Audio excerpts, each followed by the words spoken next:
Today, we're going to be making Mysore Pak. You will need 85 grams of chickpea flour, 125 grams of white sugar, 85 grams of ghee, and 65 grams of water. Brush your molds with a little bit of ghee, then line it with parchment paper so it is easy to remove the sweet later, as you will handle it while it's still hot. In the first pan, gently start heating your ghee. Keep it hot while you make the sugar syrup. I recommend that you make your own ghee. It is one of the main ingredients in this sweet, so if it is homemade, nutty and fresh, you will feel the difference in the final product. Ghee is clarified butter, in which additional water and milk solids are removed by cooking. In the second pan, add sugar and water. Let it come to a boil and heat it until it starts bubbling. Do this on medium heat, as the risk that it will caramelize is too high, especially if it just barely covers the bottom of your pan.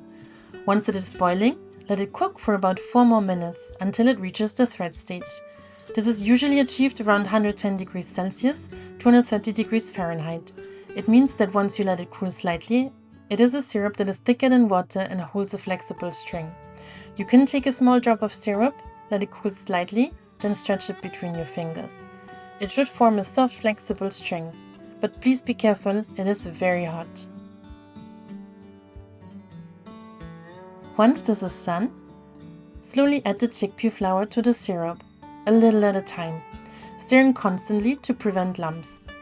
Cook for a couple of minutes until the mixture thickens slightly and becomes one mass, does not have any clumps anymore. You can also sift your chickpea flour to decrease the chance of clumps. Remember, you have your hot ghee on the stove in another pan. Pour the hot ghee in gradually, mixing it well after each addition so it's fully absorbed. The mixture should bubble and foam a bit every time you add some ghee. Now cook everything until it comes together. Keep stirring steadily. You'll notice the mixture turning glossy and starting to pull away easily from the sides. That means it's ready. Quickly transfer the hot mixture into your prepared molds. Tap or press it down evenly. I used another mold to press it down gently.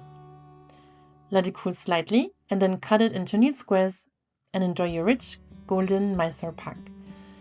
Mysore Pak was originally created by the royal kitchens of Mysore.